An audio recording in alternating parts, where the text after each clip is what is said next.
We'll practice finding centripetal force and the coefficient of friction needed for a car on a flat curve. Here's the problem.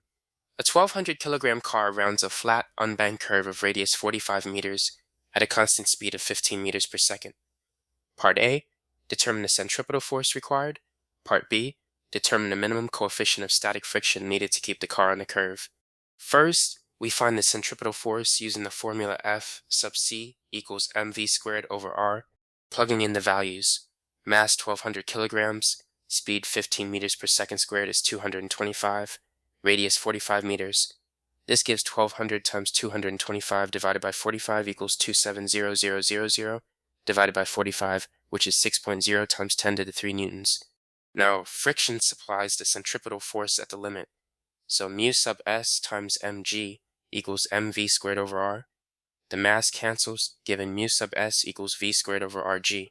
Substituting, v squared is 225, r is 45, g is 9.8. 45 times 9.8 is 441. 225 divided by 441 gives 0.51.